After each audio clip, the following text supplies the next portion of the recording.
TAT HS મુખ્ય પરીક્ષા માટે ઉપયોગી શિક્ષણનું મહત્ત્વ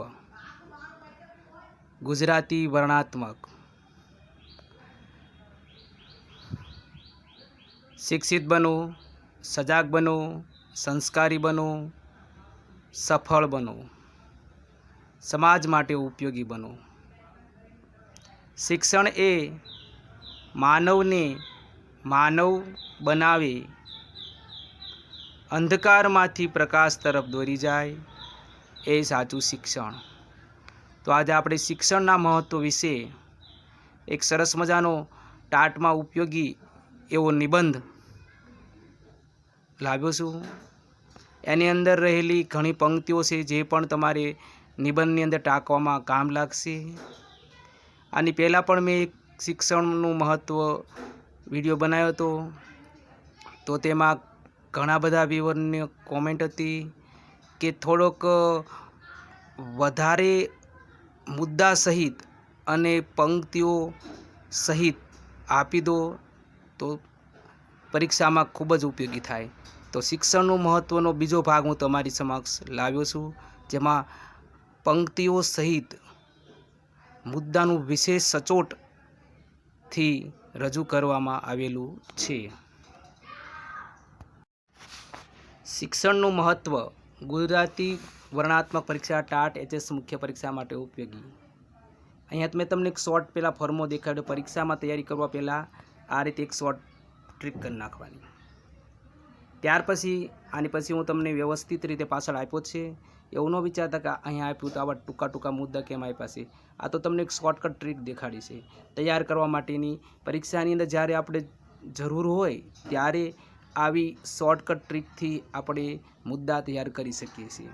તો પાછળ મુદ્દાની વિગતવાર સનાવટ પણ છે, તમે આને સ્ક્રીનશોટ પાડીને પણ સાચવી શકો છો।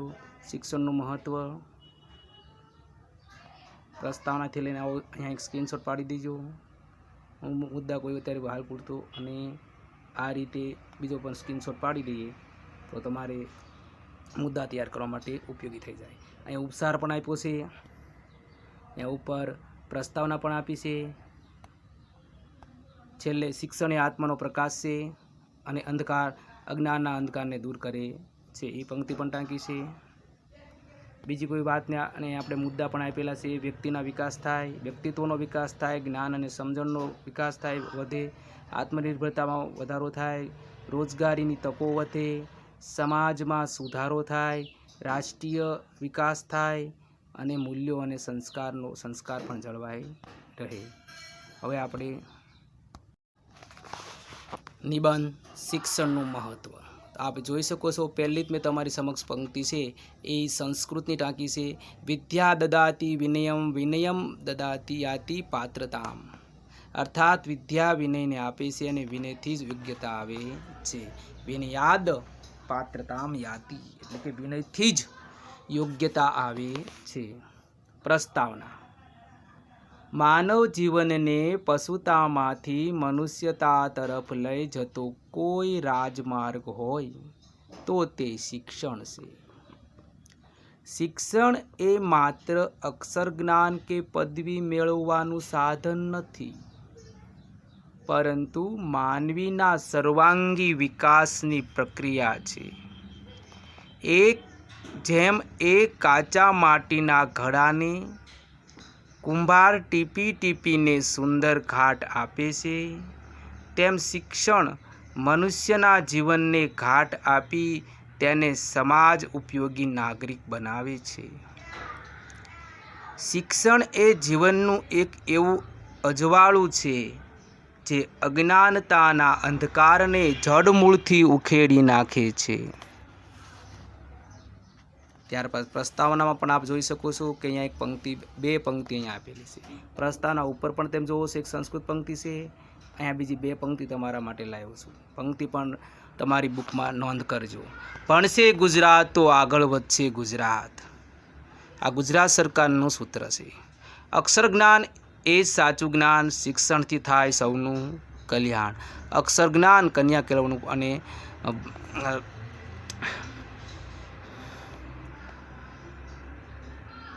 અક્ષર જ્ઞાન એ સાચું જ્ઞાન, શિક્ષણથી થાય સૌનું કલ્યાણ.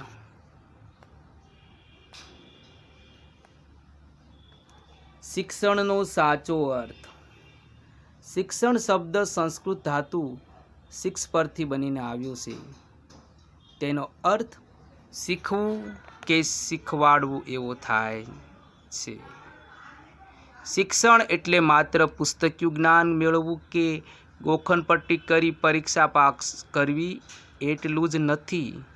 સાચું શિક્ષણ એ છે જે માણસને સંસ્કારી, વિવેકી, ચારિત્ર્યવાન અને સ્વનિર્ભર બનાવે. મહાત્મા ગાંધીજીના શબ્દોમાં કહીએ તો, અહીંયા પણ તમારી સામે એક પંક્તિ ગાંધીજીની આપી છે. શિક્ષણ એટલે બાળક અને માણસના જીવન, શરીર, મન અને આત્મામાં રહેલા ઉત્તમ અંશોને બહાર લાવવા, એને શિક્ષણ કહેવામાં આવેલું છે. ત્રીજો મુદ્દો છે વ્યક્તિગત વિકાસમાં શિક્ષણની ભૂમિકા. શિક્ષણ વ્યક્તિના વ્યક્તિત્વને નિખારવાનું કામ કરે છે. તે માણસને સારા અને નરસા, સાચા અને ખોટા વચ્ચેનો ભેદ સમજવાની શક્તિ આપે છે. માનસિક વિકાસ. શિક્ષણથી વિચારવાની ક્ષમતા અને તર્કશક્તિ વધે છે. આત્મવિશ્વાસ. શિક્ષિત વ્યક્તિ ગમે તેવી મુશ્કેલ પરિસ્થિતિમાં પણ આત્મવિશ્વાસ ગુમાવતી નથી. આર્થિક સ્વનિર્ભરતા.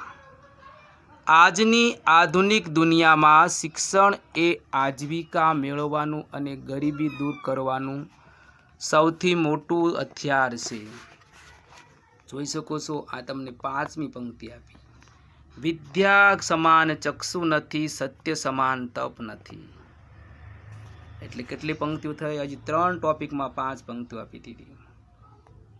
સામાજિક અને રાષ્ટ્રીય વિકાસમાં મહત્વ. કોઈ પણ સભ્ય સમાજ કે પ્રગતિશીલ રાષ્ટ્રનો પાયો શિક્ષણ પર ટકેલો હોય છે. કુરિવાજોની નાબૂદી.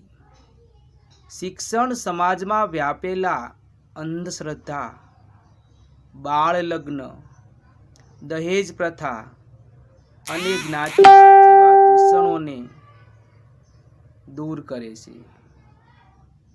સમાનતા. શિક્ષણ સ્ત્રી પુરુષ સમાનતા અને સામાજિક સમરસતા લાવે છે. રાષ્ટ્રનો વિકાસ. ડૉક્ટર અબ્દુલ કલામના મતે દેશના યુવાનો જો શિક્ષિત અને કૌશલ્યવાન હશે તો જ દેશ મહાસત્તા બની શકશે. શિક્ષિત નાગરિકો પોતાના હક્કો અને ફરજો પ્રત્યે જાગૃત હોય છે. સ્ત્રી શિક્ષણની અનિવાર્યતા. એક પુરુષ ભણે તો એક વ્યક્તિ ભણે છે, પણ જો એક સ્ત્રી ભણે તો આખો પરિવાર ભણે છે. સ્ત્રી શિક્ષણ એ આજના સમયની સૌથી મોટી જરૂરિયાત છે. શિક્ષિત માતા સંસ્કારી અને શિક્ષિત પેઢીનું નિર્માણ કરી શકે છે. 2 પંક્તિ સરસ મજાની આપેલી છે. નારી તું નારાયણી, ભણશે તો પ્રગતિ કરશે આખી અવની. નારી તું નારાયણી, ભણશે તો પ્રગતિ કરશે આખી અવની. દીકરીને ભણાવશો દેશને આગળ વધારો. દીકરીને ભણાવો, દેશને આગળ વધારો.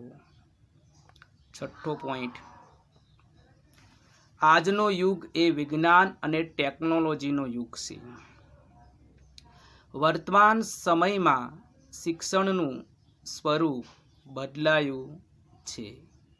હવે શિક્ષણ માત્ર વર્ગખંડ પૂરતું મર્યાદિત નથી રહ્યું, પરંતુ ડિજિટલ શિક્ષણ દ્વારા વિશ્વના ખૂણે ખૂણે પહોંચી ગયું છે.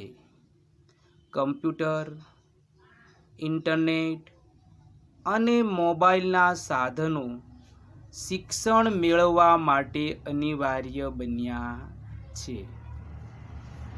આજના યુગમાં જે શિક્ષણથી વંચિત છે તે દુનિયાની રેસમાં પાછળ રહી જાય છે. શિક્ષણને લગતી પ્રેરણાદાયક પંક્તિઓ અને સુવિચારો. નિબંધને વધુ આકર્ષક બનાવવા માટે આ પંક્તિઓ ખાસ યાદ રાખવી. પંક્તિ 1. જેના ઘરમાં વિદ્યા નથી તેનું જીવન સૂનું ગણાય. પુસ્તક વિનાનું ઘર એટલે પક્ષી વિનાનો માળો સદાય. પંક્તિ નંબર 2. સંસ્કૃત સુભાષિત છે. ન ચોરહાર્યમ ન રાજહાર્યમ ન ભ્રાતુર્ભાજ્યમ ન ચ ભારકારી વ્રક્યે કૃતે વર્ધત એવ નિત્યમ વિદ્યાધનમ સર્વધન પ્રધાનમ. અર્થાત વિદ્યા એવું ધન છે કે જેને ચોર ચોરી શકતો નથી, રાજા પડાવી શકતો નથી, ભાઈઓ વહેંચી શકતા નથી અને તે જ વજનમાં ભારે પણ નથી. જેને જેટલું વાપરો તેટલું તે વધે છે. તેથી વિદ્યાધન તમામ ધનોમાં શ્રેષ્ઠ છે. ભણતર એ તો જીવનનો સાચો શણગાર છે. એના વિના તો આખો સંસાર અંધકાર છે. ઉપસાર. માનવ જીવનને સાર્થક અને સુખી બનાવવા માટે શિક્ષણ અનિવાર્ય છે. ભલે સરકાર સર્વ શિક્ષા અભિયાન જેવા કાર્યક્રમો ચલાવતી હોય, પણ જ્યાં સુધી આપણે પોતે જાગૃત નહીં થઈએ ત્યાં સુધી 100% સાક્ષરતા લાવવી મુશ્કેલ છે. આપણી નૈતિક ફરજ છે કે આપણે પોતે શિક્ષિત બનીએ અને અન્યોને પણ શિક્ષણ મેળવવામાં મદદરૂપ થઈએ. ચાલો આપણે સૌ સાથે મળીને અજ્ઞાનતાના અંધકારને હટાવી શિક્ષણનો દીપ પ્રગટાવીએ. સા વિદ્યાયા વિમુક્તિ, અર્થાત વિદ્યા એ છે જે બંધનોમાંથી મુક્તિ અપાવે છે. તો આજે મેં તમારી સમક્ષ એક સરસ મજાનો નિબંધ તૈયાર કરીને લાવ્યો છું. આપ જોઈ શકો છો. એની અંદર 1, 2, 3, 4, 5, 6, 7, 8, 9, 10, 11 કુલ પંક્તિઓ ટાંકવામાં આવેલી છે અને નિબંધને સુંદર બનાવવામાં ખૂબ મદદરૂપ થાય છે. આ નિબંધ વાંચીને તમને બીજો કોઈ નિબંધ પણ આ રીતે બનાવવાનું મન થાય, તમારે શીખવો હોય તો જરૂર કોમેન્ટમાં લખજો, તો હું બીજો નિબંધ પણ આ રીતે બનાવીને આપીશ. જય હિન્દ, જય ભારત, જય ગરવી ગુજરાત.